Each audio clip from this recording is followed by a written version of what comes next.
Hello all, welcome to our channel. So this is lecture number 2 of our amendment series. Amendment relevant for paper number 4A income tax for CA IPCC मई 2023 attempt. तो जो बच्चे मई 23 में attempt दे रहे हैं उनके income tax के amendment हम डिस्कस कर रहे हैं जो उनके रेलिवेंट है. ठीक है जी, ये सेकंड लेक्चर है out of total 3 lectures. Lecture 1 में हमने क्या पढ़ा था, जल्दी से डिस्कस करते हैं. आ जाओ. सबसे पहले हमने पढ़ा बच्चों सरचार्ज. सरचार्ज के रेट में कुछ चेंजेस आए हैं. किसके में?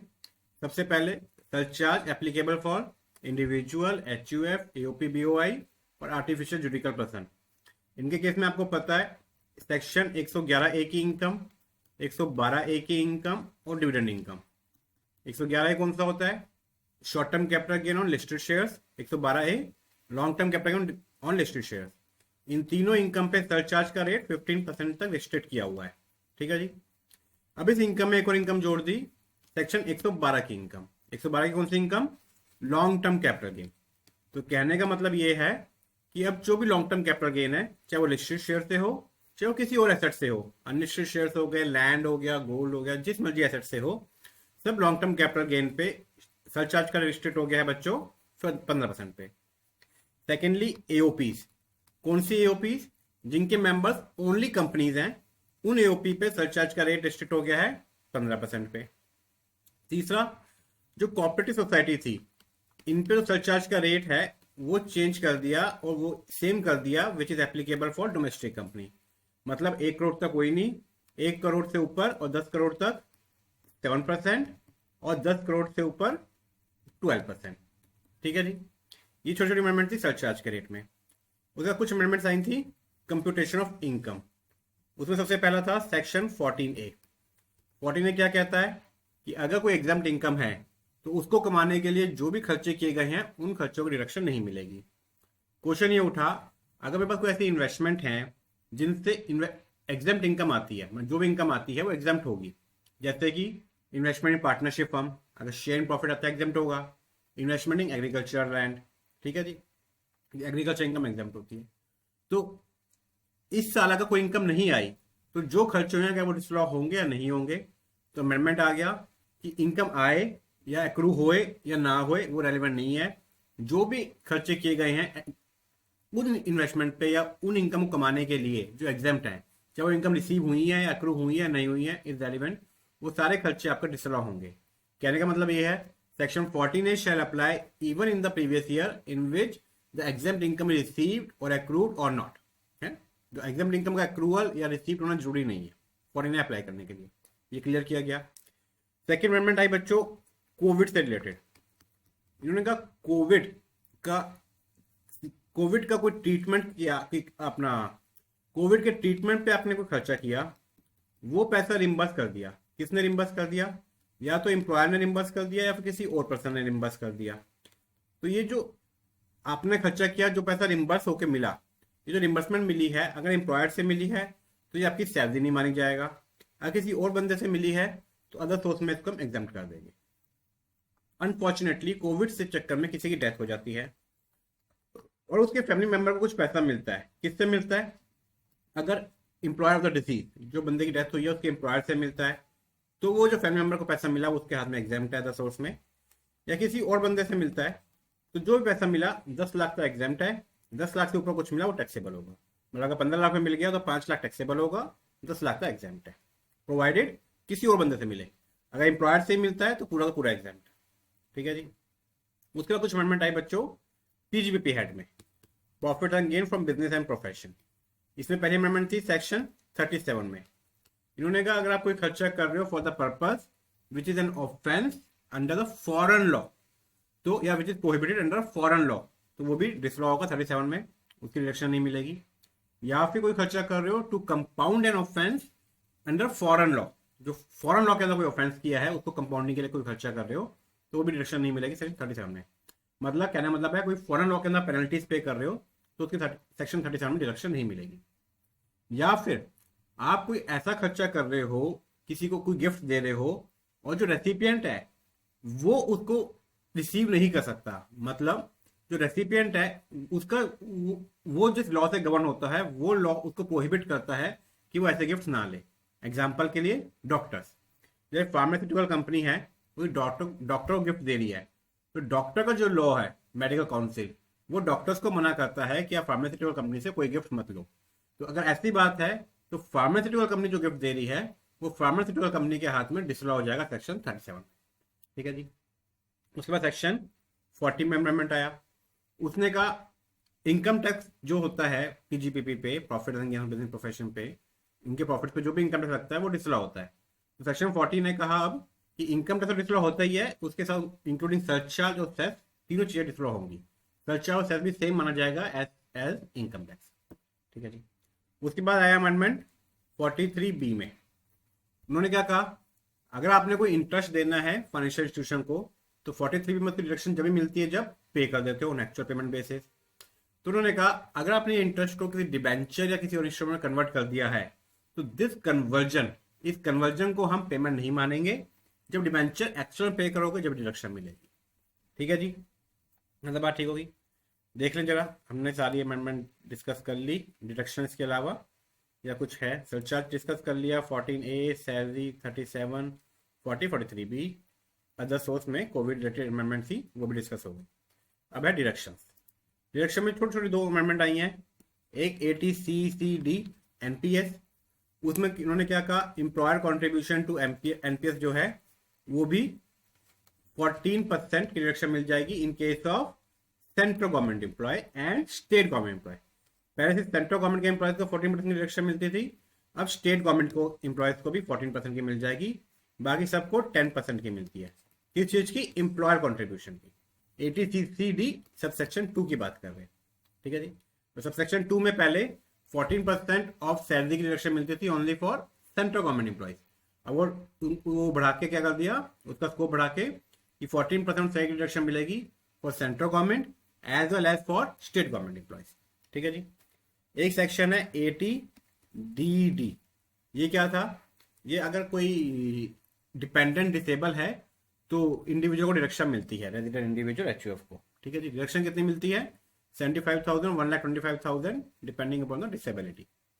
तो इसमें क्या था, या तो इंडिविजुअल मेंटेनेंस पे खर्च कर रहा है उस डिसेबल की तो डिडक्शन मिलेगी, या फिर इंडिविजुअल ने कोई इंश्योरेंस पॉलिसी ले रखी है जो कि ये कहती है कि इंडिविजुअल के डेथ के बाद पैसा मिलेगा डिसेबल के या फिर for the benefit of disable. तो जब पॉलिसी का प्रीमियम पे कर रहे हो तो उस सब इंडिविजुअल को डिडक्शन मिल जाएगी। बट इसमें अमेंडमेंट आया कि इवन इफ आपने जो पॉलिसी ले रखी है इंश्योरेंस की वो ये कहती है कि during the lifetime of the individual ही पैसा मिल जाएगा for the benefit of disable, तो भी डिडक्शन मिल जाएगी, प्रोवाइडेड पैसा कब मिले, जब इंडिविजुअल जो है वो 60 ईयर्स और मोर हो जाए एंड जो पॉलिसी का सारा प्रीमियम है उस टाइम तक पे हो जाए, उसके बाद कोई प्रीमियम पे ना हो। तो ऐसी पॉलिसी का जो प्रीमियम पे कर रहे हो वो भी 80DD में डिडक्शन के लिए एलिजिबल होगा। ठीक है जी। ये सारा पढ़ा था अभी तक हमने। अब हम आज की क्लास स्टार्ट करते हैं TDS and TCS। TDS and TCS में जो अमेंडमेंट आई हैं वो डिस्कस करते हैं। तो जो बहुत छोटी छोटी सी अमेंडमेंट है, एक नया सेक्शन आया है सेक्शन 194R, उसको हम अमेंडमेंट डिस्कस करेंगे। पहले जो छोटी छोटी अमेंडमेंट है कुछ सेक्शन उसमें वो डिस्कस कर लेते हैं। तो सबसे पहले अमेंडमेंट है बच्चों सेक्शन 194IA। ये 194IA क्या है, क्या कहता है, आपको मैं जल्दी से याद करवा दूं। 194IA में टीएस करता है for purchase of immovable property other than rural agriculture land. अगर आप कोई इमूवेबल प्रॉपर्टी परचेज कर रहे हो रूरल एग्रीकल्चर लैंड के अलावा तो आपको टीडीएस काटना पड़ेगा, प्रोवाइडेड प्रॉपर्टी की वैल्यू कितनी हो, ₹50 लाख और मोर।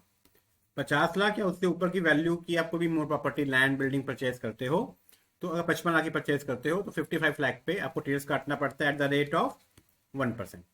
ठीक है जी। ये जो है टीडीएस कटता है ऑन द परचेज कंसिडरेशन, जितने की वैल्यू की आपने अपना प्रॉपर्टी खरीदी। लेकिन इसमें स्टैम्प ड्यूटी वैल्यू का कोई रोल नहीं है फॉर TDS। आपने प्रॉपर्टी खरीदी 55 लाख की, उसका स्टैम्प ड्यूटी वैल्यू मान लो 1 CR है, जब भी आप TDS काटोगे 55 लाख पे। बट अगर आप कैपिटल गेन देखो तो इस केस में सेल कंसिडरेशन क्या मानी जाएगी, कैपिटल गेन के पर्पस के लिए in the hands of seller 1 CR। तो इन दोनों को जो अलग अलग बातें कर रहे थे अलाइन किया गया। 194 आईए में कहा कि टीडीएस कटेगा ऑन परचेज कंसिडरेशन और stamp duty value whichever is higher. जो भी ज्यादा होगा उस पर टीडीएस कटेगा, चाहे परचेज कंसिडरेशन हो या स्टैम्प ड्यूटी वैल्यू। समझ गए? तो अब जो 50 लाख की लिमिट है, जो हमने देखना है कि हम टीडीएस कब काटते हैं, जब प्रॉपर्टी वैल्यू 50 लाख या उससे ऊपर होती है। तो 50 अब टीडीएस कब कटेगा, जब इन दोनों में से एक भी वैल्यू 50 लाख से ऊपर होगी तो टीडीएस कटेगा।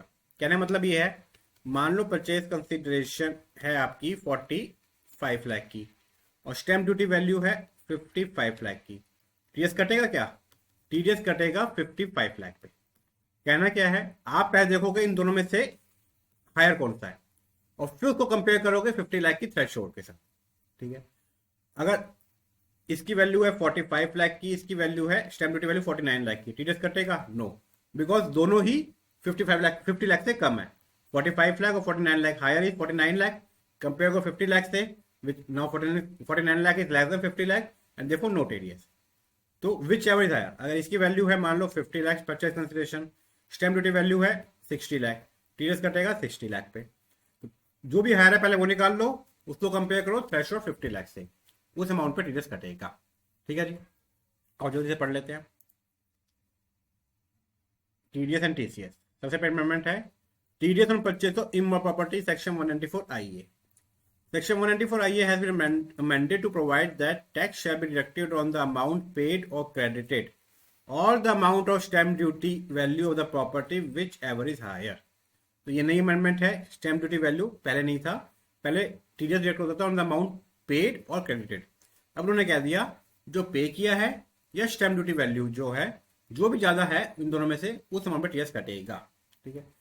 थ्रेशोल्ड के लिए आपका टीडीएस जब भी नहीं कटेगा जब दोनों की दोनों वैल्यू 50 लाख से कम होगी।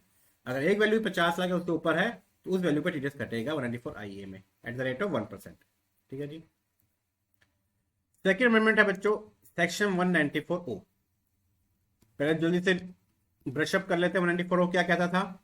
194 ओ कहता था कि कोई ई कॉमर्स पार्टिसिपेंट है, मतलब कोई बंदा है जो ई कॉमर्स साइट पे, मतलब अमेजोन वगैरह पे अपना माल बेच रहा है। अमेजोन को हम क्या कहते हैं? E commerce operator. किसको माल बेच रहे हो? कस्टमर को। तो ई कॉमर्स ऑपरेटर अमेजोन जो है इस सेलर का, ई कॉमर्स पार्टिसिपेंट का टीडीएस काटेगा at the rate of again 1% on the gross value. Customer से जो पैसा मिला उस पैसे पे e commerce operator e commerce participant का टीडीएस काटता है 194 ओ में। ठीक है जी। बट बच्चों 194 ओ लगने के लिए इट इज मैंडेटरी कि जो सेल है वो इस ई कॉमर्स ऑपरेटर के प्लेटफॉर्म पे हो। ये जो ई कॉमर्स पार्टिसिपेंट जो सेलर है, जो माल बेच रहा है कस्टमर को, ये माल बेचे on the platform of e commerce operator, in case में अमेजॉन। लेकिन अगर अमेजॉन के प्लेटफॉर्म पे सेल नहीं हो रही, क्वेश्चन क्या उठा कि जो कोई जो बंदा है जो प्लेटफॉर्म दे रहा है उसमें सेल नहीं हो रही, उसमें से सेलर एंड बायर मिल रहे हैं बट सेल कंक्लूड नहीं हो रही, तो क्या 194 ओ लगता है? आप कहोगे सर एग्जाम्पल बताओ, समझ नहीं आया। एग्जाम्पल है बच्चों ई ऑक्शन। क्या होता है? बैंक्स वगैरह अपनी प्रॉपर्टी जो है वो ई ऑक्शन करते हैं। जो प्रॉपर्टी उन्होंने सीज की होती है, जिन्होंने लोन पे नहीं किया, या फिर डीडी अपनी लैंड हाउसेस वगैरह ई ऑक्शन करता है, बिडिंग करता है। काफ़ी सारी कंपनीज हैं जो माल ई ऑक्शन के थ्रू बेचती हैं, चाहे स्क्रैप हो चाहे उनका मेन प्रोडक्ट हो। ठीक है? ये ई ऑक्शन साइट्स क्या करती हैं? ये आपको एक प्लेटफॉर्म प्रोवाइड करती है इन कंपनीज को जहां बायर और सेलर मिल रहे हैं, बट इस प्लेटफॉर्म पे सेल कंक्लूड नहीं हो रही, इसमें बस बायर और सेलर मिलते हैं। जो क्या होता क्या है मैं डिटेल में बताता हूँ। जो कंपनी है जिसको अपना माल बेचना है वो ई ऑक्शन साइट पे अपना माल लिस्ट करती है। वहां पे जो कस्टमर्स हैं वो बिडिंग करते हैं। जो भी हाईएस्ट कस्टमर है वो जो बिड करता है उसका नाम और उसका एड्रेस, तो कॉन्टैक्ट डिटेल्स इन कंपनी को बता दिया जाता है। बट इस साइट पे सेल कंक्लूड नहीं होती, बस बायर को सेलर मिल जाता है, सेलर का डिटेल मिल जाता है और सेलर को पता लग जाता है कि ये बायर है जिसने हाईएस्ट कोट किया है मेरे प्रोडक्ट के लिए। उसके बाद सेलर और buyer individually privately outside this portal discuss करते हैं प्राइस नेगोशिएशन और सेल कंक्लूड करते हैं। तो क्वेश्चन ये आया इन साइट पे सेल कंक्लूड नहीं होती, ई ऑक्शन वाली साइट्स पे सिर्फ बायर और सेलर मिलते हैं। तो क्या इन ई ऑक्शन वाली साइट को 194 ओ में सेलर का टीडीएस काटना है?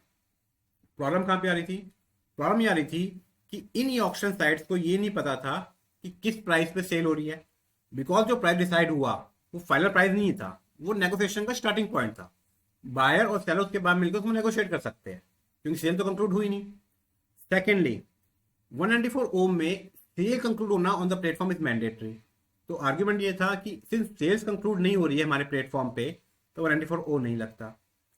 थर्डली, उन्होंने कहा सेल होए या ना होए हमें ये भी कंफर्म नहीं है, हम सिर्फ बायो सेलर को मिला रहे हैं, हो सकता है सेल ही ना हो। फोर्थ, उन्होंने कहा जो कंसिडरेशन है वो मे थ्रू रूट नहीं हो रही है, वो सेलर बायर जो है डायरेक्टली दे रहा है सेलर को। तो टेक्निकली 194 ओ के प्रीव्यू में हम नहीं आते। सीबीडी ने इस बात को मान लिया। उन्होंने कहा जो ई ऑक्शन वाली साइट्स हैं, जो लोग ई ऑक्शन करवा रहे हैं, अगर उनके प्लेटफॉर्म पे सेल कंक्लूड नहीं हो रही है, सेल प्राइवेटली हो रही है between the buyer and seller, they are only acting as a facilitator to meet the buyer and seller, और एक प्राइस डिस्कवर करके दे रहे हैं जिससे नेगोशिएशन स्टार्ट हो सकती है between the buyer and seller. तो उन लोगों को 194 को काटने की जरूरत नहीं है, because 194 is applicable only in a case where sale and purchase transaction is concluded on the platform of e-commerce operator। यहाँ इस प्लेटफॉर्म पे सेल कंक्लूड नहीं हो रही है, सिर्फ बायो सेलर मिल रहे हैं और एक प्राइस डिस्कवरी हो रही है, एक प्राइस डिस्कवर हो रहा है जिसके बेस पे नेगोशिएशन स्टार्ट होगी। वो प्राइस फाइनल प्राइस नहीं है, वो कहने को हो भी सकता है बट कंफर्म नहीं है। वो किस प्राइस पर सेल हुई है वो ई ऑक्शन वाली साइट्स को नहीं पता, तो इसलिए 194 उन पे नहीं लगेगा। ठीक है जी, जैसे पढ़ लेते हैं। TDS on payment by e-commerce operator to e-commerce participant. Section 194O. Section 194O shall not apply in relation to e-auction services, e-auction activities carried out by e-auctioneers if the following conditions are satisfied. अगर ये condition satisfy हो जाती हैं तो e auction activity पे 194O नहीं लगेगा। पहली कंडीशन क्या है? The E auctioneer is only responsible of the price discovery which act as a starting point for negotiation between the buyer and seller। तो ई ऑक्शन सिर्फ प्राइस डिस्कवर हो रहा है जो नेगोशिएशन का स्टार्टिंग पॉइंट है, उस प्राइस पे सेल कंक्लूड हो या ना हो वो जरूरी नहीं है। Secondly, the transaction of purchase और sale take place directly between the buyer and seller. जो सेल परचेज ट्रांजैक्शन है वो डायरेक्टली हो रही है बायर सेलर के बीच में outside this E auction sites. The E auctioneer is not responsible for facilitating the purchase and of good except to the extent of price discovery। जो e auction वाली sites है वो cell purchase facilitate नहीं कर रही है, वो क्या फैसिलिटेट कर रही है? The meeting of buyer and seller. Fourth, payment for transaction are carried out directly between the buyer and seller outside the electronic portal. जो इसका परचेज सेल की पेमेंट है, जो परचेज कंसिडरेशन है, वो फ्लो हो रही है directly between the buyer and seller without involvement of e auction sites. और the client deduct tax on payment made to e-auctioneer for providing e-auction services under the relevant provision of that other than 194O। तो जो e-auction service provide कर रहे हैं तो seller जो है वो इनको पैसे दे, इन पे जो भी इनको सर्विस के पैसे देगा उस पर टीडीएस काटेगा, तो इसलिए 194O नहीं लगता। रादर वो कह रहा है कि इस पे किसी और सेक्शन में जो जो भी सेलर है उसने जो इनको पेमेंट की होगी उस पर टीडीएस काटा होगा। नॉर्मली टीडीएस की सेक्शन में घटता है 194J, क्योंकि सर्विसेज दे रहे हैं professional service of e auction की, तो 194J में इन पर टीडीएस कटा होगा। और तो और इस केस में 194Q या फिर 206C1H इफ रेलिवेंट वो भी लगेंगे between the buyer and seller. तो बायर एंड सेलर को 194Q या 206C1H जो भी लगता है, अगर लगता है तो वो भी एप्लीकेबल होगा, सिंस 194O एप्लीकेबल नहीं है तो। ठीक है जी, चलो नेक्स्ट अमेंडमेंट है सेक्शन 194R। ये हम एंड में करेंगे, डिटेल में डिस्कस करेंगे, नया सेक्शन है, पहली बार पढ़ेंगे हम। उसके बाद है बच्चों 206C1G। ये क्या कहता है? टीसीएस का सेक्शन है, याद आ रहा होगा आपको, जल्दी से रिवाइज कर लेते हैं। इसके दो क्लॉज थे, clause A clause B. Clause A कहता था अगर आप लिबरलाइज रेमिटेंस स्कीम के अंडर पैसा बाहर भेज रहे हो तो टीसीएस कलेक्ट होगा आपका 5% का। क्लॉज बी कहता था कि अगर आप ओवरसीज टूर पैकेज प्रोग्राम खरीद रहे हो तो टीसीएस कलेक्ट होगा आपका at the rate of 5%। CBDT ने क्या कहा एक छोटा सा अमेंडमेंट आया, सीबीडीटी ने कहा है कि 2061G नहीं लगेगा किस पे, on a person who is non resident, जो इंडिया में नॉन रेजिडेंट है उस साल, प्लस वो इंडिया घूमने आया है for a visit in India, और ड्यूरिंग द विजिट वो अगर रेमिटेंस करता है बाहर या फिर overseas tour package programme purchase करता है तो उससे 2061G में टीसीएस कलेक्ट नहीं होगा। लॉजिकल भी है, इसकी कोई इनकम टैक्सेबल नहीं है इंडिया में, नॉन रेजिडेंट है, फिरंगी है, सिर्फ घूमने आया है, ड्यूरिंग द विजिट अगर उसने कोई बाहर पैसा भेज दिया अपने घर तो उस पर टीसीएस कलेक्ट नहीं होगा। ठीक है जी, आओ पढ़ लेते हैं। छोटे छोटे अमेंडमेंट है बच्चों। Section 2061G shall not apply to a buyer who is non resident and who is visiting India. समझिए। अच्छा, अब एक छोटी सी अमेंडमेंट है 2011A या फिर 206C, इसमें जो इंटरेस्ट फॉर असेसिंग डिफॉल्ट, मतलब अगर आपने डिडक्ट नहीं किया या डिडक्ट करके पे नहीं किया तो you qualify as assessing default, तो उस केस में जो इंटरेस्ट लगता है फॉर द डिफॉल्ट, वो इंटरेस्ट कैसे निकलेगा, इसमें काफी डिस्प्यूट था। इन्होंने क्या कहा, इन्होंने कहा अगर आपके केस में असेसिंग डिफॉल्ट का ऑर्डर पास हो गया है तो इंटरेस्ट जो कंप्यूट करोगे वो करोगे एज पर दैट ऑर्डर, उस ऑर्डर में जो लिखा है उसके तरीके से आपका इंटरेस्ट कंप्यूट होगा under section 2011A, interest for delay in deduction और payment of TDS. When order is made by the tax officer treating assessee assessing default, मतलब या तो उसने डिडक्ट नहीं किया या डिडक्ट करके पे नहीं किया तो असेसिंग डिफॉल्ट बन गया। तो इस केस में अगर ऑर्डर पास हो गया है the interest shall be paid by the person in accordance with such order. जो इंटरेस्ट है 2011A का किस टाइम से किस टाइम लगना है वो कैसे डिसाइड होगा, as per the order, as per the content of that order. ठीक है जी।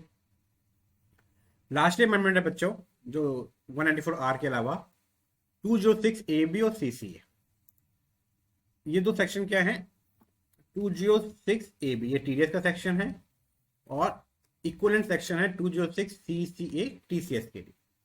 ये क्या कहते हैं, ये सेक्शन कहते हैं कि टीडीएस या टीसीएस का जो रेट है वो हो जाएगा ट्वाइस और 5% विच एवर इज हायर।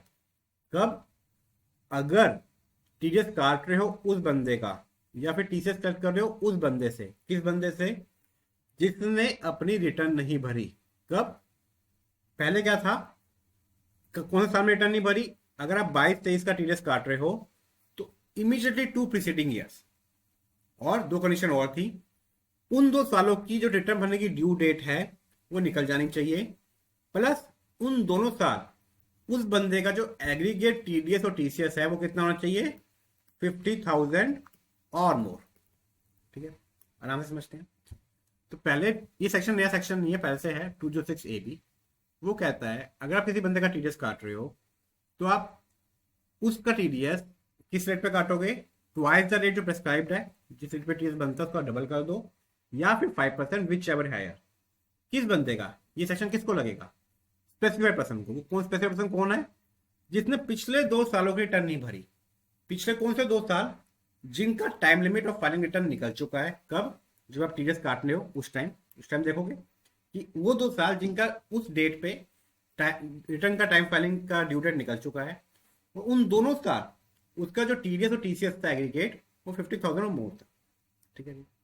छोटा सा अमेंडमेंट क्या किया, पहले 2 सालों का रिटर्न देखना होता था आपने, उन्होंने कहा नहीं जी सिर्फ 1 साल का रिटर्न देखो। तो अब आप अगर टीडीएस काट रहे हो किसी का तो आप चेक, आपका एग्जाम के रेलिवेंट कौन सा है, प्रीवियस ईयर 22-23, इस साल टीडीएस काटोगे तो इस साल टीडीएस काटते समय आपको ये देखना है कि इमीडिएटली प्रीसीडिंग ईयर कौन सा है, 21-22। क्या 21-22 की उस बंदे ने टीडीएस भरी है, किस बंदे ने जिसका टीडीएस काट रहे हो, 21-22 की उस बंदे ने रिटर्न भरी है ITR. If answer is no then एक और चीज देखो, क्या इस साल 21-22 में उसका जो एग्रीगेट टीडीएस कटा या टीसीएस कलेक्ट हुआ है वो 50,000 या मोर है। इफ आंसर इज यस तो उसका टीडीएस इस साल जो आप काट रहे हो वो काटोगे एज पर 206AB। ठीक है बच्चों, मैं दोबारा समझा देता हूं। आप मान लो टीडीएस काट रहे हो 1 दिसंबर 22 को, राइट, तो आप देखोगे जिसका टीडीएस काट रहे हो उस बंदे ने क्या प्रीवियस ईयर 21-22 की रिटर्न भरी है। क्यों, 21-22 का ड्यू डेट क्या होगा, अज्यूम करो इंडिविजुअल है तो 31 जुलाई 2022। 1 दिसंबर को टीडीएस काट रहे हो, 1 दिसंबर को 31 जुलाई निकल चुका है। अगर आंसर इज नो, उसने रिटर्न नहीं भरी 21-22 की, तो आप ये चेक करो क्या 21-22 में उसका टीडीएस प्लस टीसीएस, जो उसका टीडीएस कटा प्लस जो उसका टीसीएस कलेक्ट हुआ, दोनों को मिला के जो अमाउंट था वो 50,000 या उससे ऊपर था। इफ आंसर इज यस, तो वो बंदे का टीडीएस कटेगा as per section 206AB, which says TDS का रेट क्या हो जाएगा, twice the rate of 5% which is high. समझ गए? क्वेश्चन ये आता है कि सर हमें कैसे पता लगेगा उसने रिटर्न भरी है नहीं भरी है, उसका टीडीएस और टीसीएस कितना था, तो बड़ा कंपल्सम हो जाएगा। तो आपको पता है बच्चों, सीबीडीटी ने एक वेबसाइट बना रखा है, एक पोर्टल बना रखा है। आप पैन नंबर डालो, पैन नंबर डालते ही वो बता देता है स्पेसिफाइड पर्सन है या नहीं है। अगर है तो 206AB लगेगा, अगर नहीं है तो नहीं लगेगा। ठीक है। अच्छा, हमने डिस्कस किया था, इसमें एक छोटा सा इंपॉर्टेंट पॉइंट है कि ये जो है 21-22, 1 अप्रैल 2022, 31 मार्च 2023, आपके एग्जाम के लिए ये प्रीवियस ईयर है। इसी टाइम पे इसी साल में आप कहीं ना कहीं डिटेल्स काटोगे। अगर मान लो पेमेंट कर रहे हो इंडिविजुअल को, तो उसका ड्यू डेट क्या था, 31 जुलाई 2022। किस चीज का ड्यू डेट है ये, for filing ITR for previous year 21-22। तो 21-22 का ड्यू डेट है 31 जुलाई 2022। अगर आप यहां पे कहीं टीडीएस काट रहे हो तो आप प्रीवियस ईयर 21-22 चेक कर सकते हो फॉर कि रिटर्न भरा है नहीं भरा है, और इस साल टीडीएस और टीसीएस कितना था। क्यों? क्योंकि इस टाइम पे इसका रिटर्न भरने का 21-22 का ड्यू डेट निकल चुका। बट अगर आप 31 जुलाई से पहले कहीं टीडीएस काट रहे हो, इस टाइम पे टीडीएस काट रहे हो, तो अगर आप 21-22 का ड्यू चेक करोगे कि 21-22 का रिटर्न भरा नहीं भरा, तो वो सही नहीं होगा। बिकॉज इस टाइम पे तो उसका ड्यू डेट भी निकला, उसे नहीं भरा पर वो भर तो सकता है अगर ड्यू डेट है। तो अगर 31 जुलाई से पहले टीडीएस काट रहे हो तो आप किस तरह का रिटर्न चेक करोगे, प्रीवियस ईयर 20-21 का। इससे इमीडिएटली पहले 21-22 से इमीडिएटली पहले कौन सा आया, 20-21, उसका ड्यू डेट भी निकल चुका है इस टाइम तक, और टीडीएस और टीसीएस जो 50,000 का थ्रेशोल्ड चेक करना है वो भी इसी साल का चेक करना है। जिस साल के रिटर्न चेक करोगे वो तो 50,000 का थ्रेशोल्ड है, वो भी उसी साल का चेक करोगे। तो अगर रिटर्न की ड्यू डेट निकल चुकी है पिछले साल की, तो पिछले साल का चेक करो। अगर रिटर्न की ड्यू डेट नहीं निकली है तो उससे एक और पहले साल का चेक करो, क्योंकि उसकी ड्यू डेट की रिटर्न निकल गई। ठीक है जी। तो कहने मतलब है, अगर 31 जुलाई के बाद टीडीएस काट रहे हो तो अब 21-22 का चेक करोगे कि 21-22 से आईटीआर भरा है नहीं भरा है, प्लस 21-22 में उसका टीडीएस और टीसीएस कितना था। अगर 31 जुलाई से पहले टीडीएस काट रहे हो तो अब 20-21 का चेक करोगे। प्रैक्टिकली हमें कुछ चेक नहीं करना होता, हमें बस पैन नंबर डालना होता है। जब भी आप टीडीएस काट रहे हो पैन नंबर डालो, और वहां पे साफ साफ लिखा हुआ होता है कि इसको स्पेसिफाइड पर्सन है या नहीं है, 206AB लगेगा या नहीं लगेगा। अमेंडमेंट इतना है, पहले स्पेसिफाइड पर्सन के लिए आपको 2 साल का रिटर्न देखना पड़ता था, अब सिर्फ 1 ही साल का देखना। ठीक है जी, आओ पढ़ लेते हैं। सेम अमेंडमेंट टीसीएस के लिए भी है, 206CA। उसमें पहले सेम था, सेम प्रोविजन चेंज किया। स्पेसिफाइड पर्सन के लिए 2 साल की जगह 1 साल कर दिया जो रिटर्न देखना है। The definition of a term specified person under section 206AB and 206CA has been amended to provide that specified person means a person. Specified person का रेलिवेंस क्या है कि इसका अगर टीडीएस कटेगा तो डबल रेट और 5% विच हायर कटेगा, या इसका टीसीएस का कलेक्ट होगा तो डबल द रेट और 5% विच हायर कलेक्ट होगा। ठीक है। तो the specified person means a person who has not furnished return of income for the previous year. यहाँ पहले वर्ड्स लिखे हुए थे फॉर द 2 प्रीवियस ईयर, अब क्या लिख दिया, who has not furnished return of income, जिसने रिटर्न नहीं भरी कब की, for the previous year immediately preceding the financial year. कौन सा फाइनेंशियल ईयर, जिस फाइनेंशियल में आप टीडीएस काट रहे हो, इन विच टैक्स इज डिडक्टेड और कलेक्टेड, फॉर विच, वो कौन सा साल होना चाहिए, वो साल होना चाहिए for which a time limit for furnishing return of income under section 139(1) has expired. कब एक्सपायर होगी, जब आप टीडीएस काट रहे हो। जब टीडीएस काट रहे हो, अगर 31 जुलाई से पहले काट रहे हो तो आप 20-21 का देखोगे, 31 जुलाई के बाद काट रहे हो तो 21-22 का देखोगे। ठीक है जी, बिकॉज उस दिन पे आपका रिटर्न फाइल करने की ड्यू डेट निकल जानी चाहिए, वही साल देखना जिसकी ड्यू डेट निकल गई। And the aggregate of TDS and TCS in his case is 50,000 और मोर इन सच प्रीवियस ईयर। किस साल में, जिस साल का रिटर्न देख रहे हो कि रिटर्न भरा है नहीं भरा है। तो 31 जुलाई से पहले है, अगर टीडीएस काट रहे हो तो 20-21 का देखोगे, 31 जुलाई के बाद काट रहे हो तो 21-22 का देखो। ठीक है जी। अच्छा बच्चों, अब सेक्शन 206 ए बी में कुछ एक्सक्लूजन दिए हुए थे। मतलब इन्होंने लिखा था ये सेक्शन इन सेक्शंस में नहीं लगता। कौन कौन सा था वो? 192 192A 192 मतलब कौन सा? सैलरी। 192A जो पीएफ निकालते हो आप, employ contribution, PF employ trust से। 194B ये कौन सा था? Winning from lottery. या फिर 194BB विनिंग फ्रॉम हॉर्सेस। तो इन चारों में, या फिर एक और सेक्शन था बच्चों 194N। इन पांचों केस में 206A भी नहीं लगता था। मतलब इवन इफ आप पेमेंट कर रहे हो कि स्पेसिफाइड पर्सन को, तो टीडीएस इन्हीं सेक्शन के हिसाब से कटेगा, 206A में नहीं कटेगा। ऐसा क्यों होता था? हम डिस्कस कर रखा है। 192 सैलरी का है, उसमें वैसे ही एस्टिमेशन अपना कोई रेट नहीं है, एक एवरेज रेट पे कटता है। 192A ऐसे सेम एम्प्लॉय कॉन्ट्रीब्यूशन पीएफ है, मतलब कॉन्ट्रीब्यूशन टू पीएफ है, तो पीएफ का पैसा निकालने पे। 194B 194BB में वैसे 30% का रेट है। 194N में ये रिटर्न भरने का जो कंप्लायंस है वो इनबिल्ट है, उसमें साफ साफ दिया हुआ है कि रिटर्न नहीं भरी अगर पिछले सालों में तो टीडीएस का रेट चेंज हो जाता है ना। 206A भी लाने की जरूरत नहीं है। इन सेक्शन की लिस्ट बढ़ा दी है। अब वो कहते हैं कि 206A भी नहीं लगेगा किस पे? 194IA। अभी अभी पढ़ा हमने, ये कौन सेक्शन है? इमो प्रॉपर्टी पर टीडीएस कटता है 1% पे। या फिर 194IB रेंट पे 5% पे। या फिर 194M 5% पे टीडीएस।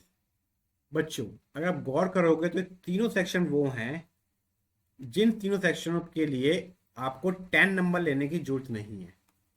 ये पैन बेस पे आपके टीडीएस कट जाते हैं। इन तीनों सेक्शन में टीडीएस कौन काटता है?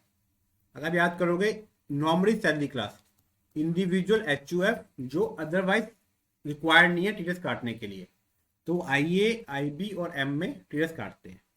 आईबी किसका है? रेंट का। अगर 194 में नहीं आता वो बंदा, तो 194 आईबी में आता है ना। 194M किसके लिए है? सी, एच और जे। जो लोग, जो इंडिविजुअल एचयूएफ सी, एच और जे में नहीं आ रहे, उनको क्या है 194M में टीडीएस काटने को 5% पे। तो इन तीनों के लिए भी उन्होंने कह दिया, इन तीनों सेक्शन में 206AB की कंप्लायंस देखने की जरूरत नहीं है। मतलब अगर आप प्रॉपर्टी परचेज कर रहे हो किसी ऐसे बंदे से जो स्पेसिफाइड पर्सन है, who qualifies specified person as per 206AB, मतलब जिसने पिछले साल की रिटर्न नहीं भरी और पिछले साल उसका टीडीएस और टीसीएस 50,000 उसके ऊपर था, तो वो 206AB में स्पेसिफाइड पर्सन क्वालिफाई हो गया। इवन इफ वो स्पेसिफाइड पर्सन क्वालिफाई हो गया, 194IA में उसका टीडीएस 1% पे ही काटोगे। इस सेक्शन में 206AB नहीं लगेगा। सिमिलरली 194IB, आपका जो लैंडलॉर्ड है, आप टेनेंट हो, आप लैंडलॉर्ड का टीडीएस काट रहे हो, तो even if landlord qualifies specified person under section 206AB, TDS जो है 5% पे ही कटेगा। Similarly 194M।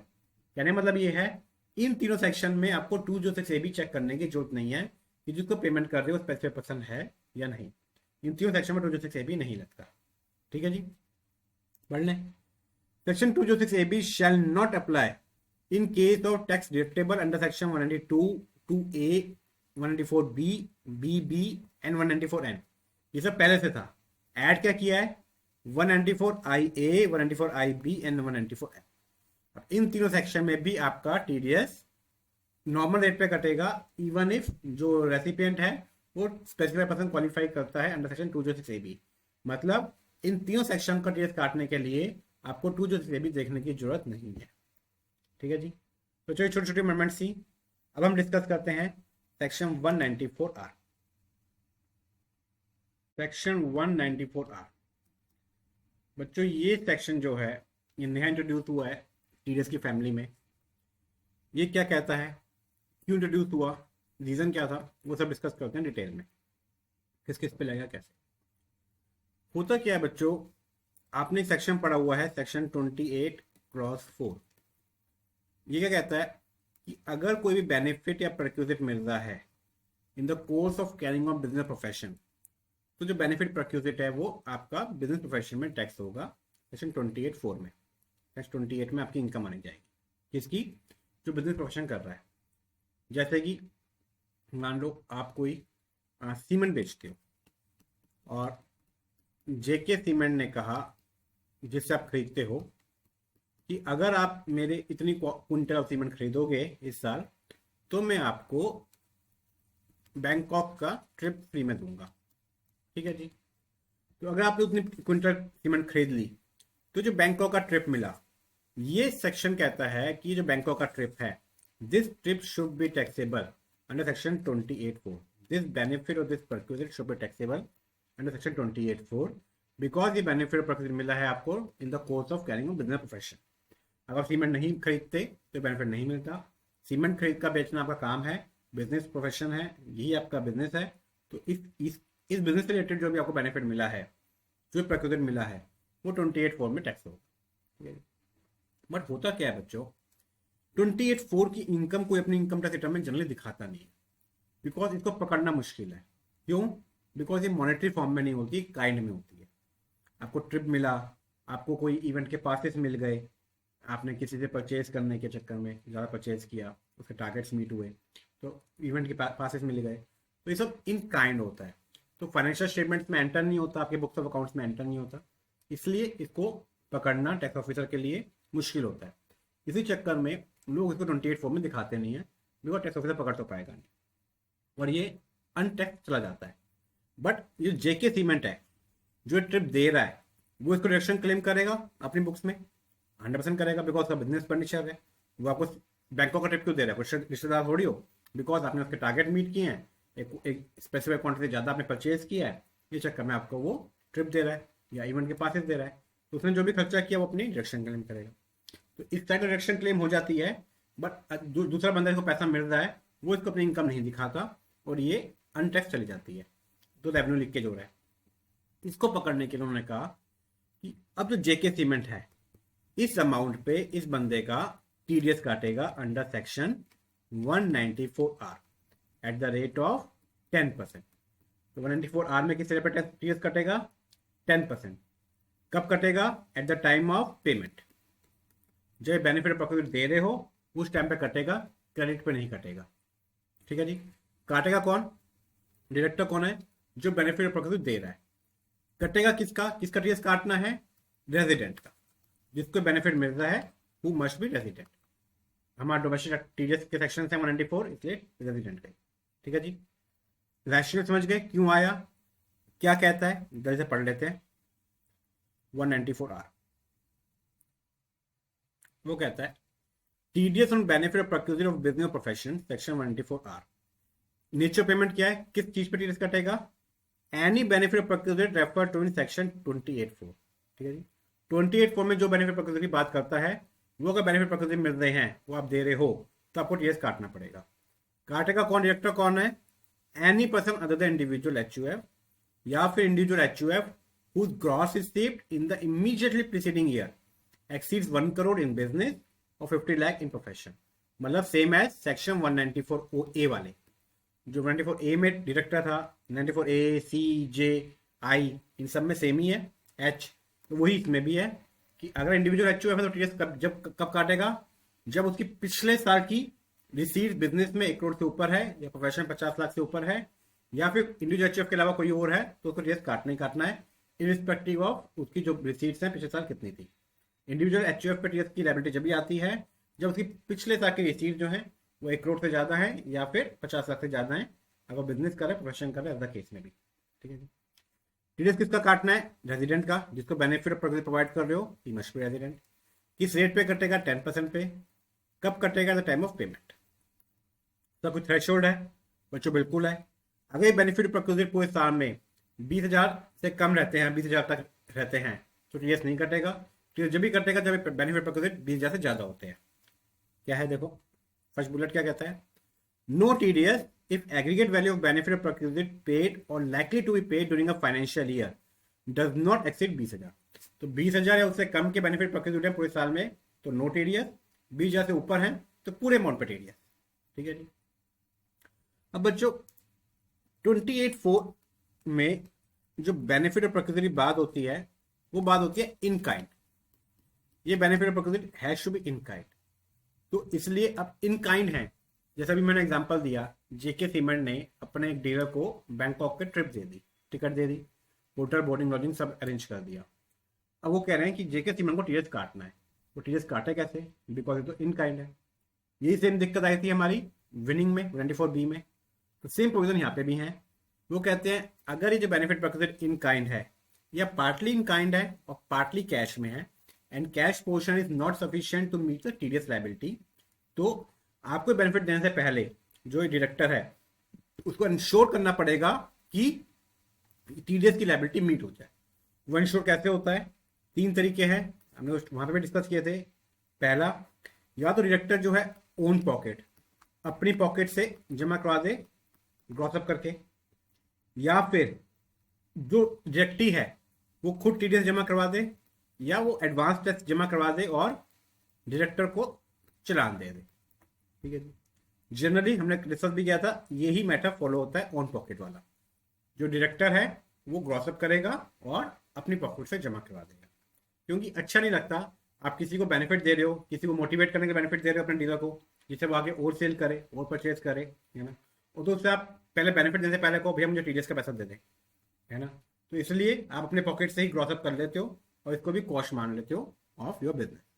ठीक है जी, मतलब अगर आपने 1 लाख का बेनिफिट दिया किसी को, जो ट्रिप है वो आपको 1 लाख का पड़ा, तो इसको कैसे टीडीएस काटोगे, इस पे इसको करोगे डिवाइडेड बाय 90%, तो जो भी अमाउंट आएगा इंटू 10, तो जो भी अमाउंट आएगा वो अमाउंट का टीडीएस कट जाएगा। ये अराउंड अमाउंट आएगा समवेयर अराउंड 11,000 समथिंग, ठीक है ना, बिकॉज थोड़ा सा बढ़ जाता है, तो उसका टीडीएस कट जाएगा। आपके लिए खर्चा कितना हो गया, this TDS plus this 1 lakh, तो दोनों मिला के आप अपना बुक्स में खर्चा क्लेम करोगे। ठीक है जी, और पढ़ लेते हैं। देखो ये वाला बुलेट पढ़ो, where benefit of procured wholly in kind or partly in kind and cash part is not sufficient to meet the TDS liability on whole of such benefit of perquisite, the payer shall, before releasing the benefit of perquisite, ensure that tax has been paid in respect of such benefit perquisite। वो कैसे ensure करेगा, जब अपनी pocket से कर ले या फिर डायरेक्टर से कह दे भैया आप टैक्स पे कर दो, मुझे एडवांस टैक्स की स्लिप दे दो। ठीक है जी, जनरली अपने पॉकेट से होता है। बच्चों क्वेश्चन ये आया, क्या अगर बेनिफिट प्रक्यूरेट इन कैश है तो क्या टीडीएस कटेगा, तो क्वेश्चन क्यों आया, बिकॉज 28(4) में जो कैश में बेनिफिट प्रक्यूरेट होते हैं वो 28(4) में टैक्स नहीं होते। 28(4) बात करता है ओनली बेनिफिट प्रक्यूरेट इन काइंड। क्यों, क्योंकि वो वर्ड लिखता है कन्वर्टेबल इनटू मनी और नॉट, तो सुप्रीम कोर्ट ने इसको पढ़ा, जब 28(4) कहता है कन्वर्टेबल इनटू मनी और नॉट, इसका मतलब वो बात कर रहा है किसी ऐसे प्रक्यूरेट की which is convertible into money और नॉट, मतलब वो इन काइंड है, वो मनी में कन्वर्ट हो सके या ना हो सके बात अलग है, वो जही बात उठती है जो वो इन काइंड है। ठीक है, तो 28(4) ने कहा, सुप्रीम कोर्ट ने कहा कि 28(4) नहीं लगेगा in case of cash benefit perquisite. But CBDT एक सर्कुलर लेकर आया, बहुत डिटेल सर्कुलर लेकर आया ऑन 194R। उस सर्कुलर में सीबीडीटी ने कहा कि 28(4) लगे ना लगे मुझे मतलब नहीं है, फॉर 194R आपको टीडीएस काटना है वेदर और not the benefit of perquisite is in cash और इन काइंड।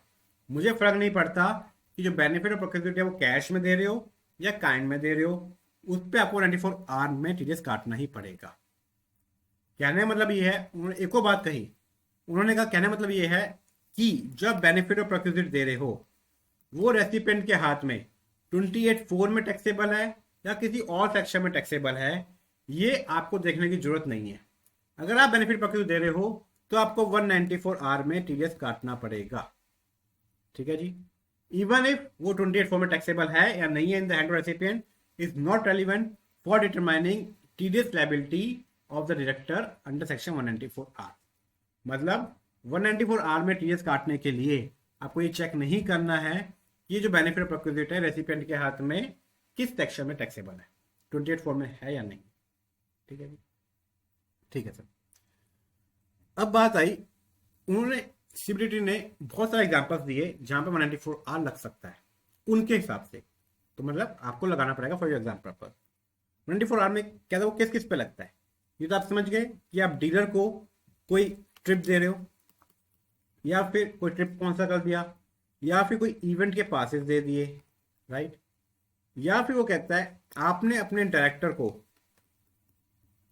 कोई रेंट फ्री अकोमोडेशन दे दिया, तो इस पर आप 194 आर काटोगे अगर डायरेक्टर आपका एम्प्लॉय नहीं है तो। एम्प्लॉय है तो 192 में टीडीएस कटेगा, अगर एम्प्लॉय नहीं है तो 194 आर में कटेगा। आपने अपने डायरेक्टर को कंसेशनल रेट पे या फ्री में अपनी कंपनी के शेयर्स दे दिए तो उसके लिए बेनिफिट प्रोक्यूट है, तो आपको टीडीएस काटना पड़ेगा 194 आर में। ठीक है जी।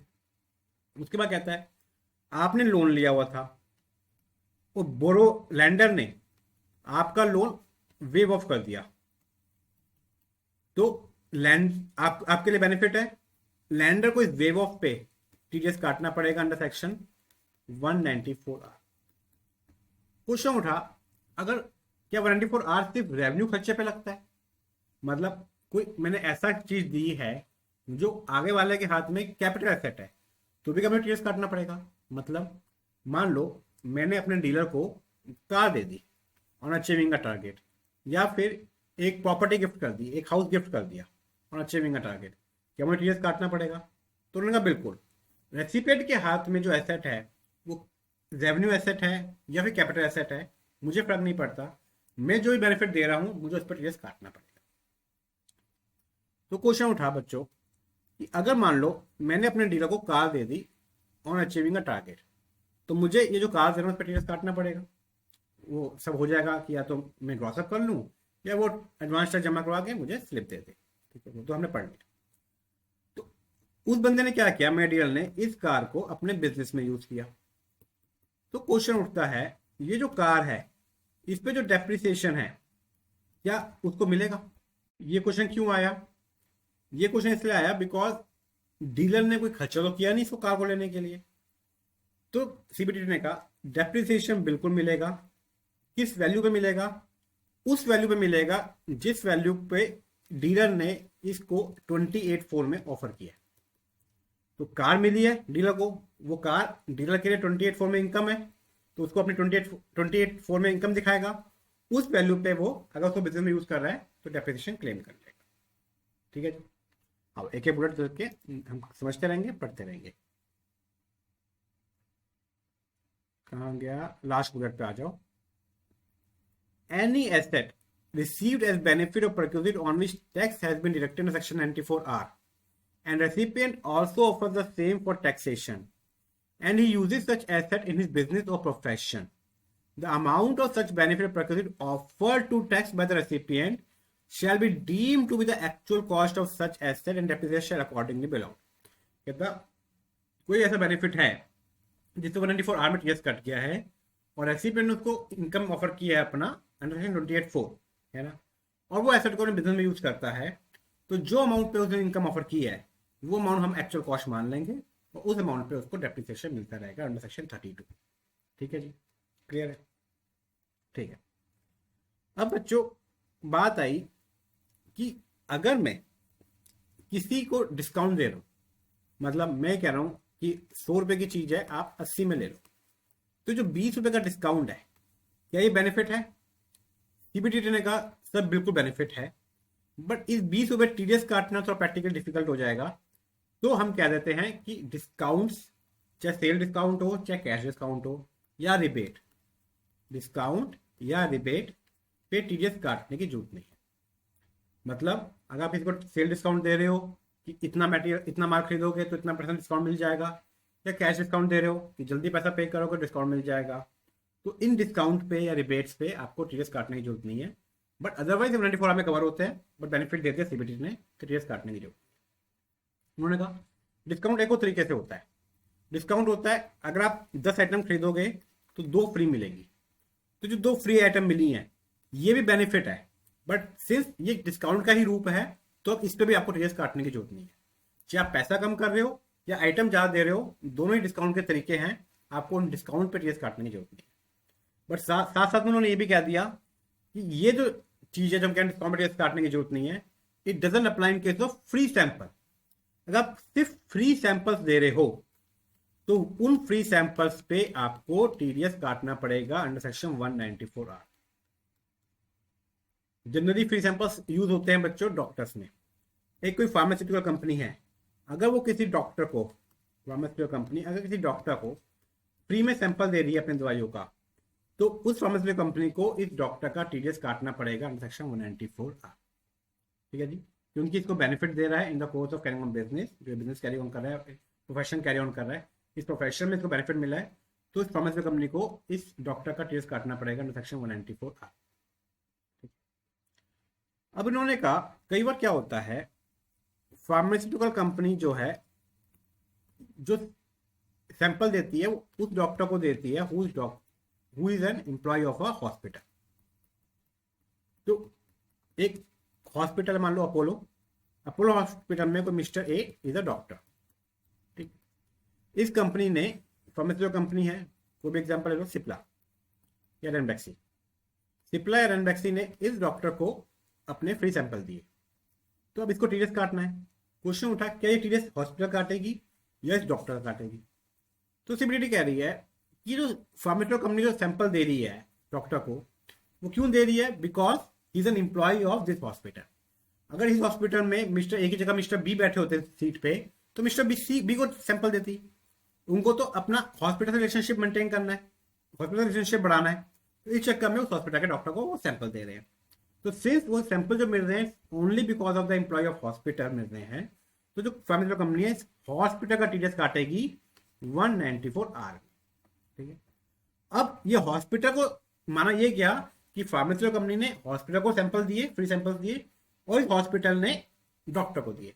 तो जब फार्मास्यूटिकल कंपनी ने हॉस्पिटल को दिए तो 194R का टीडीएस काट गया, और जब हॉस्पिटल डॉक्टर को दे रहा है तो 192 में हॉस्पिटल डॉक्टर का टीडीएस काट लेगा। उसके बेनिफिट हो गया डॉक्टर के लिए। समझ गए? तो मतलब चाहे फार्मास्यूटिकल कंपनी ने डायरेक्टली डॉक्टर को दी है, इनको उन्होंने कह दिया कि ये तो डायरेक्ट ट्रांजैक्शन है which are part of two transaction, कि पहले फार्मास्यूटिकल कंपनी ने हॉस्पिटल को दिए और फिर हॉस्पिटल ने डॉक्टर को दिए। तो पहले टीडीएस बनता है इस लैग पे 194R में, जो फार्मास्यूटिकल कंपनी ने हॉस्पिटल को दिए, और इस लैग पे हॉस्पिटल ने डॉक्टर को दिए, टीडीएस बनता है 192। ठीक है जी। अब क्वेश्चन उठा, अगर ये डॉक्टर इंप्लॉय नहीं है, he is acting as a consultant for the hospital, तो कोई दिक्कत नहीं है, सेम रहेगा। पहले फार्मास्यूटिकल कंपनी टीडीएस काटेगी हॉस्पिटल का 194R में, अब हॉस्पिटल जो है डॉक्टर का 192 में तो काट नहीं सकता बिकॉज इज नॉट एम्प्लॉय, तो भी हॉस्पिटल जो भी है डॉक्टर का टीडीएस काटेगा 194R में, तो दोनों 194R में टीडीएस काटेंगे। लेकिन सीबीडीटी कहती है इस केस में कब? जब डॉक्टर जो है एम्प्लॉय नहीं है, is acting as a consultant, instead of कि दोनों लोग 194R में टीडीएस काटे, फार्मास्यूटिकल कंपनी डायरेक्टली टीडीएस काट सकती है डॉक्टर का 194R में। ये ऑप्शन दिया गया है। कब ऑप्शन दिया है ध्यान से समझना, कि रेनबैक्सी है वो फ्री सैंपल दे रही है मेडिसिन का to a doctor, who is working in a hospital. तो वो कहते हैं अगर डॉक्टर जो है is working as an employ of the hospital, तो रेनबैक्सी जो है हॉस्पिटल का टीडीएस काटेगी 194R में, और हॉस्पिटल जो है डॉक्टर का टीडीएस काटेगा 192 में। ठीक है जी। बट अगर डॉक्टर जो है he is working as a consultant for the hospital, तो दो ऑप्शन है टीडीएस काटने के रेनबैक्सी के पास। रेनबैक्सी चाहे तो हॉस्पिटल का टीडीएस काट ले 194R में, और फिर हॉस्पिटल टीडीएस काटेगा डॉक्टर का अगेन 194R में, या फिर रेनबैक्सी चाहे तो डायरेक्टली टीडीएस काट सकती है डॉक्टर का 194R में, उस केस में हॉस्पिटल कोई टीडीएस नहीं काटेगा डॉक्टर का। ठीक है जी। तो ये ऑप्शन दिया। फ्री सैंपल समझ गया। सेकंड इशू आया बच्चों कि पहला क्या था, डिस्काउंट, चाहे सेल हो, चाहे कैश डिस्काउंट हो, चाहे कैश में दे रहे हो, चाहे क्वांटिटी डिस्काउंट में दे रहे हो, मतलब 10 के बदले में 12 आइटम दे रहे हो, डिस्काउंट रिबेट पे टीडीएस नहीं कटेगा, एक्सेप्ट बट फ्री सैंपल पे टीडीएस कटेगा। ठीक है। फ्री सैंपल में अगर कोई डॉक्टर है तो कोई एम्प्लॉय है, आप सीधा एम्प्लॉय को दे रहे हो फ्री सैंपल, तो आप तो एंटिटी का टीडीएस काटोगे जिसका वो एम्प्लॉय है, वो एंटिटी जो है अपने एम्प्लॉय का टीडीएस काटेगी 192 में। बट अगर वो बंदा जो है he is working as an consultant, तो आप डायरेक्टली उसका टीडीएस काट सकते हो, ऑप्शन है आपके पास। ठीक है। उसके बाद बच्चों बात आती है आउट ऑफ पॉकेट एक्सपेंस की। सीबीडीटी के एग्जाम में क्वेश्चन आया, क्या जो out of pocket expense reimburse करते हैं कंसल्टेंट्स को क्लाइंट्स, क्या वो बेनिफिट प्रोक्यूज्ड है in the hands of consultant, वो क्लाइंट को उस पर टीडीएस काटने की जरूरत है या नहीं? क्वेश्चन ही उठ गया। तब सीबीडीटी कहती है कि ओपी जो है, आउट ऑफ पॉकेट एक्सपेंस जो है, वो कंसल्टेंट के हाथ में बेनिफिट है या नहीं है, उन पर 194R में टीडीएस कटेगा या नहीं कटेगा, वो डिपेंड करेगा बच्चों कि ये आउट ऑफ पॉकेट एक्सपेंस का जो इनवॉइस है वो किसके नाम पे है। अगर तो इनवॉइस कंसल्टेंट के नाम पे है तो, और रिम्बर्स किया है क्लाइंट ने, तो बेनिफिट ऑफ प्रोक्योर्ड टैक्स और 194 आर में टीडीएस काटना पड़ेगा। पर अगर इनवॉइस जो है डायरेक्टली कंपनी के नाम पे है तो आपका, और कंपनी ही पे कर दिया डायरेक्टली या थ्रू रिम्बर्समेंट, तो उस पर 194 आर में टीडीएस नहीं पड़ता, क्योंकि वो बेनिफिट प्रोक्योर्ड नहीं है, क्योंकि इनवॉइस जो था वो कंपनी के नाम पे था। कहने मतलब ये है बच्चों, मान लो ए लिमिटेड है, इसके ऑडिटर्स हैं बी एंड कंपनी, राइट। अब बी एंड कंपनी ने एक होटल बुक किया for audit of A limited. अभी जो होटल का बिल है अगर बी एंड कंपनी के नाम पे है और इस बिल को ए लिमिटेड ने रिम्बर्स कर दिया, तो जो रिम्बर्समेंट है ये बेनिफिट माना जाएगा बी एंड कंपनी के हाथ में, इसे 194 आर पे टीएस कटे।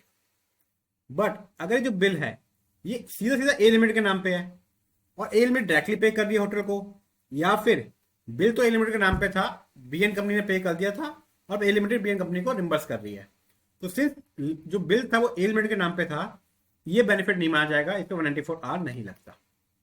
समझ गए? तो कहने मतलब ये है कि अगर बिल जो है वो ऑडिट फर्म के नाम पे है और रिम्बर्समेंट दे दिया क्लाइंट, तो टीडीएस काटेगा क्लाइंट इस अमाउंट पे 194 आर में। लेकिन अगर बिल डायरेक्टली क्लाइंट के नाम पे है, चाहे डायरेक्टली पे कर रहा है क्लाइंट या थ्रू रिम्बर्समेंट पे कर रहा है, इस पे टीडीएस नहीं बनेगा।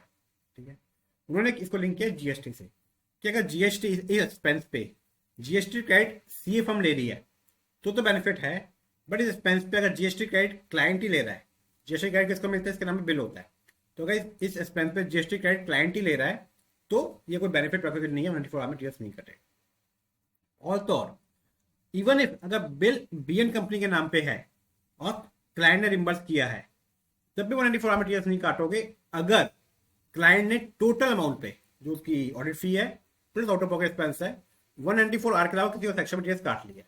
मतलब ये जो रिम्बर्समेंट का अमाउंट है वो किसी और सेक्शन में अगर उस पर टीडीएस कट गया है तो 194 आर नहीं लगेगा। ठीक है जी, ये दोनों छोटी छोटी चीजें पढ़ लेते हैं।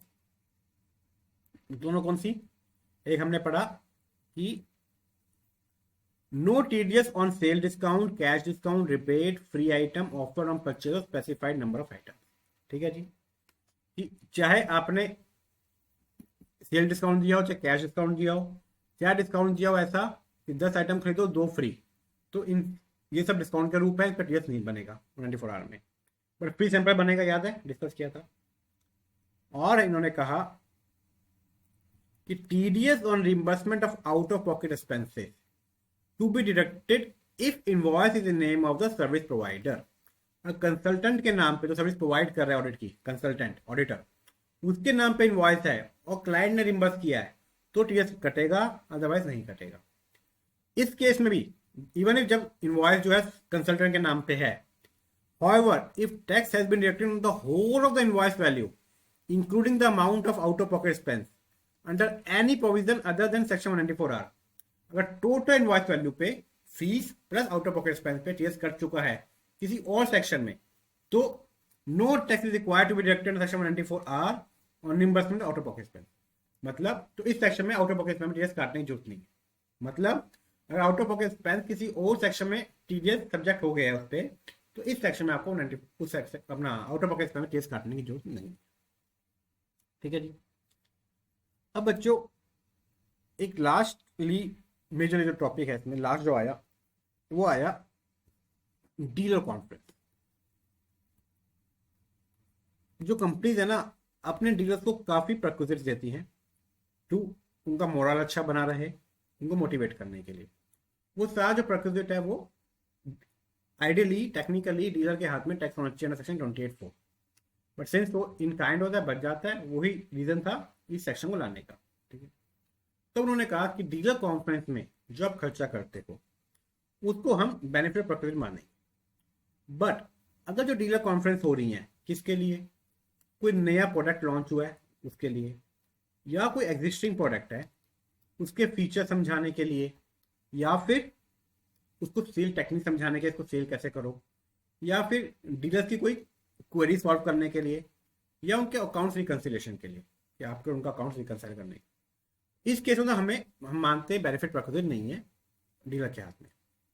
बट इन केस में भी अगर आप कोई लेजर ट्रिप दे रहे हो डीलर को, या फिर इन कॉन्फ्रेंस में उसकी फैमिली भी आ रही है, या फिर कॉन्फ्रेंस थी 2 दिन की, डीलर 4 दिन पहले आता है और 6 दिन बाद जाता है, तो ये जो पहले आया और बाद में गया, ये जो फैमिली पे खर्चा किया, या जो लेजर कंपोनेंट है, इन सब का जो है ये बेनिफिट प्रोक्यूजेट हैं, और इन पे आपको टीडीएस काटना पड़ेगा। ठीक है जी। किस किस पे? सिर्फ 3 एग्जांपल दिए, एग्जॉस्टिव नहीं है, इंडिकेटिव है। क्या क्या?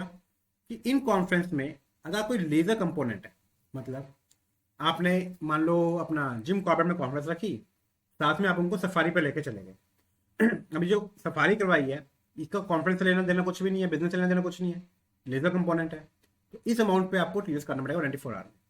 या कॉन्फ्रेंस थी, उसमें आपने उनकी फैमिली को भी इन्वाइट किया, उन फैमिली पे जो खर्चा हो रहा है रहने खाने पीने आने जाने का, वो सारा जो है बेनिफिट प्रोक्यूटेड है फॉर द डीलर, इस पर आपको 24 आवर में टीडीएस काटना पड़ेगा।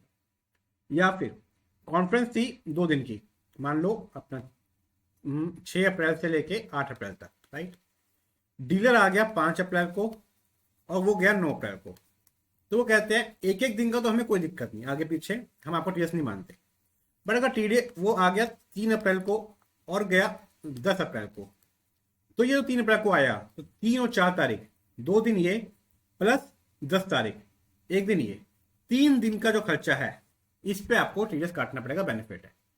कहने मतलब ये है, उन्होंने कहा जो कॉन्फ्रेंस का पीरियड है वो प्लस 1 दिन पहले और 1 दिन बाद, और 1 दिन पहले आ जाए 1 दिन बाद आ जाए कोई दिक्कत नहीं, वो हम बेनिफिट नहीं मानेंगे। बट इससे ज्यादा दिन अगर आप उसको स्टे करवाते हो अपने पैसे पे, तो वो जो आपने एक्स्ट्रा डे पे स्टे करवाया है वो बेनिफिट और प्रोक्यूट है, आपको टीडीएस काटना पड़ेगा। समझ गए? 3 चीजें बोली उन्होंने। लेजर कंपोनेंट है अगर कॉन्फ्रेंस में, उस पर टीडीएस काटना पड़ेगा। उनकी फैमिली मेंबर को आप अपना इन्वाइट कर रहे हो, तो उस पर जो भी खर्चा होगा उस पर आपको टीडीएस काटना पड़ेगा। या फिर जो कॉन्फ्रेंस के डेज हैं, एक एक दिन पहले और पीछे छोड़ने के बाद उससे एक्स्ट्रा दिन रुकता है वो बंदा या उसकी फैमिली मेंबर तो हर पूरे पूरे पे टीडीएस कटेगा। डीलर भी अगर उससे 1 दिन के अलावा एक्स्ट्रा दिन रुकता है आगे और पीछे छोड़ के, तो उस पर आपको टीडीएस काटना पड़ेगा। ठीक है, और पढ़ लेते हैं। वो कहता है following expenses incurred as part of dealer conference shall be considered benefit of perquisite and hence liable to tax deduction. तो जो बेनिफिट हैं 3, इनको मानेंगे बेनिफिट ऑफ परक्यूजेट है, उस पर टीडीएस काटना पड़ेगा। कौन कौन से बेनिफिट हैं? Expenses attributable to leisure trip और लेजर कंपोनेंट, समझ गए। Expenditure incurred for family member accompanying the dealer attending the conference, तो फैमिली मेंबर भी आए हैं उसके, तो फैमिली मेंबर पे जो भी खर्चा हुआ है वो बेनिफिट ऑफ परक्यूजेट है। Expenditure incurred for the days prior to और subsequent to the date of such conference, जो एक्सपेंडिचर इंकर किया आपने किन दिनों के लिए? कॉन्फ्रेंस के दिन से पहले या कॉन्फ्रेंस के दिनों के बाद। However, day immediately prior to the start date or immediately following the end date of the conference is not considered as benefit of perquisite। एक एक दिन का आपको छूट दे दी है, उसके अलावा जो भी आपने खर्चा कर रहे हो उससे ज्यादा अगर वो बंदा रह रहा है डीलर, तो वो बेनिफिट परक्यूजेट होगा, 194 आवर में टीडीएस काटना पड़ेगा। अब लोगों ने कहा, जो बिजनेस कम्युनिटी थी उन्होंने कहा डीलर कॉन्फ्रेंस में आपने कहा इन चीजों पर आपको टीडीएस काटना है, बट टीडीएस काटने के लिए मुझे इंडिविजुअल बंदे पे जो खर्चा हुआ है वो चाहिए, तो टीडीएस तो उसी बंदे का काटूंगा ना मैं, है ना, उसी के पैन पे काटूंगा, उसको बेनिफिट मिलेगा।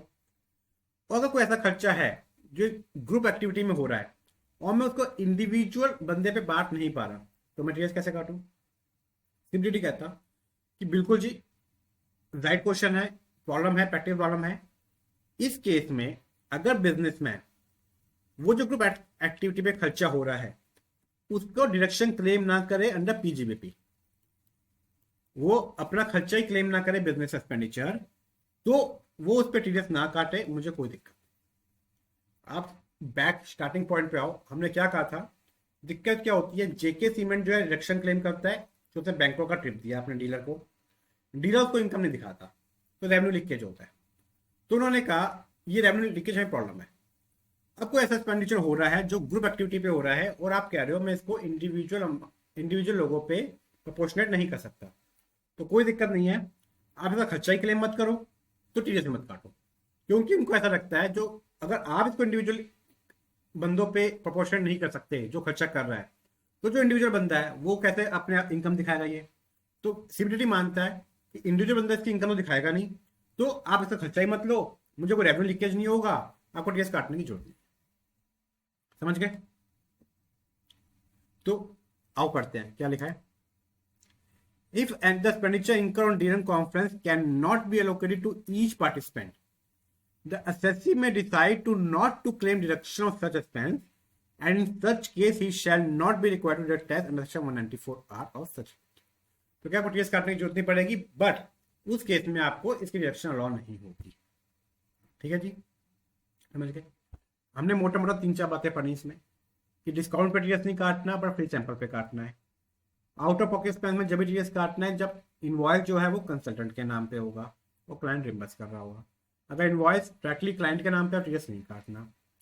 डीलर कॉन्फ्रेंस में 3 एक्सपेंस पे टीएस कटेगा, लेजर ट्रिप पे, फैमिली मेंबर पे, या आप स्टे कर रहे हो बिफोर और after the date of conferences, एक दिन की छूट है।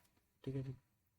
अगर ग्रुप एक्टिविटी पे खर्चा कर रहे हो और उसको इंडिविजुअल डीलर्स पे आप प्रोपोर्शन नहीं कर सकते, तो आप डिडक्शन क्लेम मत करो एक्सपेंस की पीजीपीपी में, और टीडीएस भी मत काटो। ठीक है जी। हाँ, अब एक एक करके जो पॉइंट आ गए वो डिस्कस कर लेते हैं। अच्छा बच्चों, एक क्वेश्चन ये आया कि सिंस जनरली मेजरली ये जो बेनिफिट प्रोक्यूर्ड है इन काइंड होते हैं, तो इनकी वैल्यू कैसे करें। तो सीबीडीटी क्या ने कहा कि अगर आपने जो बेनिफिट प्रोक्यूर्ड प्रोवाइड कर रहा है बिजनेस में, अगर आपने ये जो बेनिफिट प्रोक्यूर्ड है ये परचेज किए हैं, तो इसकी परचेज वैल्यू हो जाएगी। और अगर आप खुद मैन्युफैक्चर करते हो, वो एज अपना आपने बेनिफिट प्रोक्यूर्ड दिया है या फ्री सैंपल्स, तो जो कस्टमर को जिस रेट पे बेचते हो वो इसकी प्रोक्यूर्ड वैल्यू हो जाएगी, जिस रेट पे आप टीडीएस काटोगे। आओ देख लेते हैं। Benefit of procured shall be valued at fair market value excluding GST, इसमें जीएसटी इंक्लूड नहीं होगा, except in the following cases. किस केस में? Where the provider has purchase the item और service given as benefit प्रोक्यूर्ड।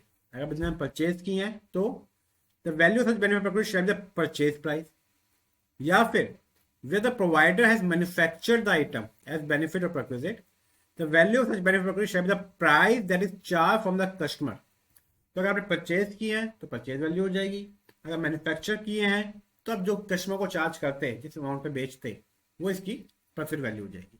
Otherwise in दोनों के अलावा अपना वैल्यू क्या होती है, वैल्यूएशन टीडीएस काटने के लिए फेयर मार्केट वैल्यू। ठीक है जी। अब एक छोटी छोटी चीजें आई। कुछ लोगों ने कहा कि हम अपना प्रोडक्ट जो है ना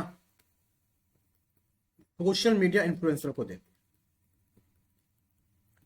क्योंकि सोशल मीडिया इन्फ्लुएंसर है जो मेरा प्रोडक्ट यूज करता है और फिर उसके फीचर डिस्कस करता है अपने यूट्यूब वीडियो वगैरह पे, उससे में एडवर्टाइजमेंट होती है। तो क्या ये बेनिफिट प्रोक्यूर्ड है?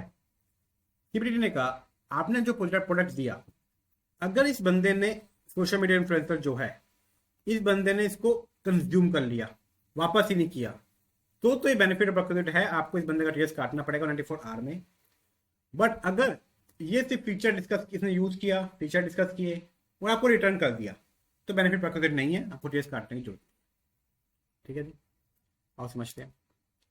वे manufacturing company provides a product to social media influencer so that he can use the same and make a video speaking about the product. एक मैन्युफैक्चरिंग कंपनी ने अपना कोई प्रोडक्ट दिया है सोशल मीडिया इन्फ्लुएंसर को, वो use करेगा और फिर एक वीडियो बनाएगा अपने उसके प्रोडक्ट के फीचर डिस्क्राइब करते हुए। The products so provided shall be considered as benefit or perquisite if the product is not returned by the social media influencer। अगर वो रिटर्न नहीं करता, अपने पास ही रख लेता है, तो बेनिफिट माना जाएगा, उस पर टीडीएस काटना पड़ेगा। बट अगर वो वापस कर देता है तो टीडीएस काटने की जरूरत नहीं है। ठीक है जी। अच्छा बच्चों, ये जो सेक्शन आया है ना, ये एप्लीकेबल है 1 जुलाई 2022 से। मतलब कोई बेनिफिट प्रोक्यूर्ड अगर आपने इससे पहले दिया था 1 जुलाई से पहले, ये 1 जुलाई आएगा, यहाँ पे जो बेनिफिट प्रोक्यूर्ड दिया, इस अमाउंट पे कोई टीडीएस नहीं कटेगा। बट ये जो अमाउंट है, ये 20,000 की थ्रेशोल्ड है, वो निकालने के लिए काउंट होगा। एग्जांपल लेके समझाऊं अगर मैं आपको, तो ये 1 जुलाई है, आपने मान लो यहाँ बेनिफिट दिया 7,000 का, यहाँ बेनिफिट दिया आपने मान लो 15,000। तो पूरे साल में आपने जो बेनिफिट दिया, थ्रेशोल्ड की लिमिट है, पूरे साल की लिमिट है, उसके लिए आप पूरे साल की लिमिट देखोगे, पूरे साल में कितना दिया 22,000 का, तो आपको टीडीएस 194R में एप्लीकेबिलिटी आ गई। बट टीडीएस कटेगा ओनली जो बेनिफिट मिला है 1 जुलाई के बाद, बट 15,000। ठीक है जी। बट बी जा के लिए पूरे साल की लिमिट देखोगे, बट टीडीएस कटेगा ओनली ऑन द बेनिफिट और प्रकृति प्रोवाइडेड ऑन और आफ्टर 1 जुलाई 2022। अब दो तीन छोटे पॉइंट है।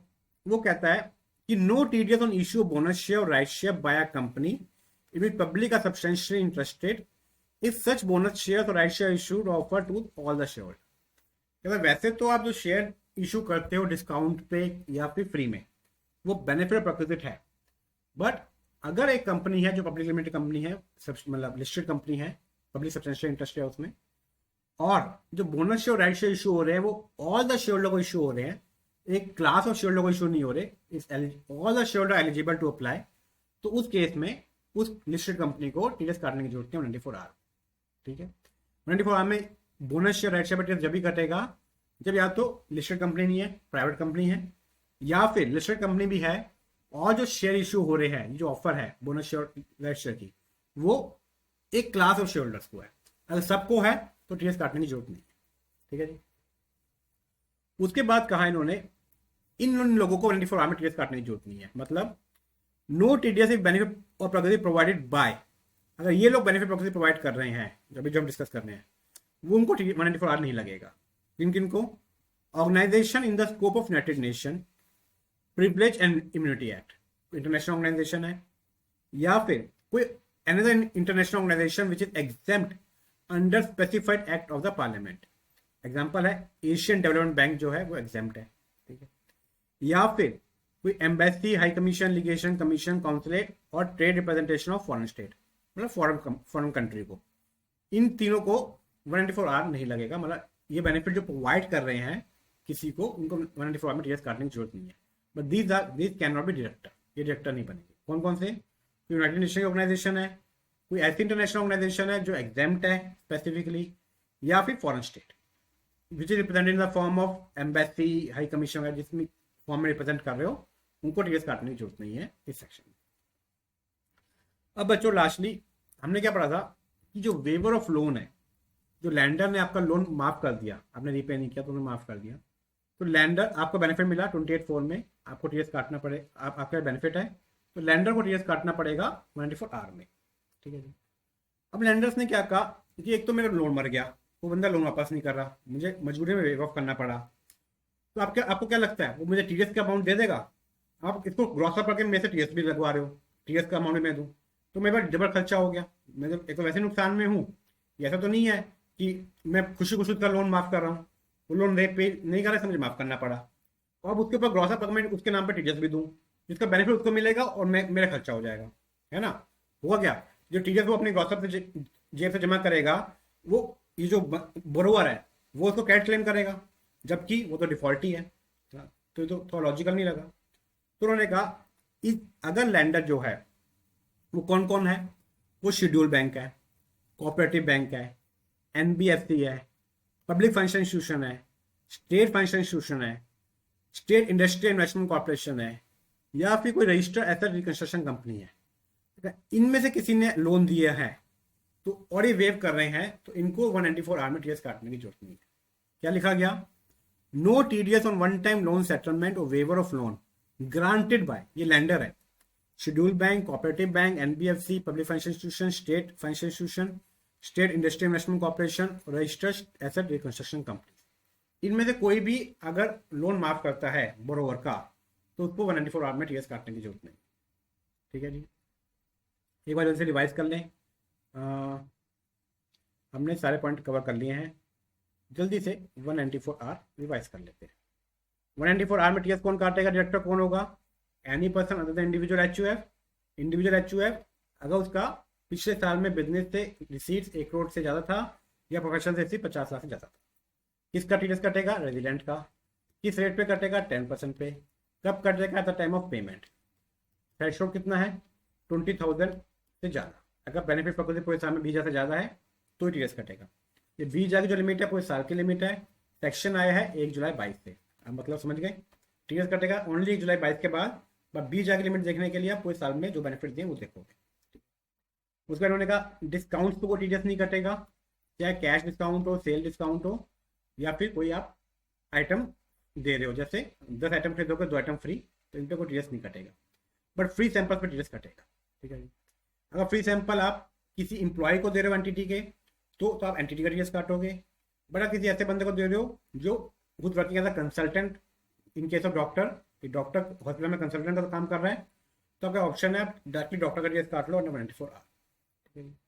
उसके बाद कहा उन्होंने आउट ऑफ पॉकेट एक्सपेंस पे टीडीएस जब भी काटोगे when the invoice is in the name of service provider, जो कंसल्टेंट है अगर उसके नाम पे इनवॉइस है तो आपको टीडीएस काटना है, नहीं काटना।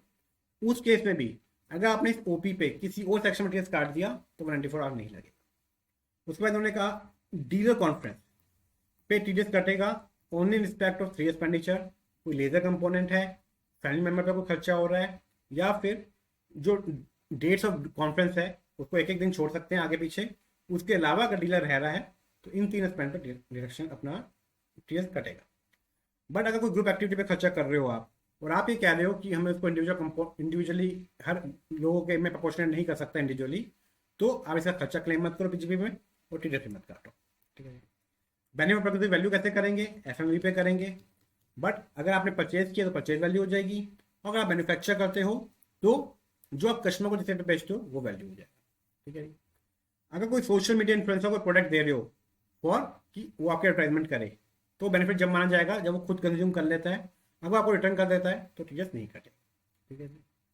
उसके बाद छोटे छोटे एक दो पॉइंट थे कि अगर आपका लोन वेव हो रहा है तो टीडीएस नहीं काटना। अगर जो लेंडर है वो कौन है? शेड्यूल्ड बैंक है, पब्लिक फाइनेंशियल इंस्टीट्यूशन है, एनबीएफसी है, स्टेट इन्वेस्टमेंट कॉर्पोरेशन है, स्टेट इंडस्ट्रियल इन्वेस्टमेंट कॉर्पोरेशन है, या फिर एसेट रिकंस्ट्रक्शन कंपनी है, तो ये लोग टीडीएस नहीं काटेगी 194 आवर में अगर ये किसी का लोन माफ कर रहे हैं तो। ठीक है जी। ये था सारा 194 hour. Thank you for the patient hearing. Next जो लेक्चर होगा वो लास्ट लेक्चर होगा ऑन द अमेंडमेंट। उसमें हम डिस्कस करेंगे रिटर्न ऑफ इनकम और नया सेक्शन जो आया और miscellaneous amendment which is relevant. इसके बाद आपका अमेंडमेंट की सारी क्लासेस मतलब सारा पूरा अमेंडमेंट जो भी एप्लीकेबल है आपके कोर्स में वो कंप्लीट हो जाएगा। Thank you.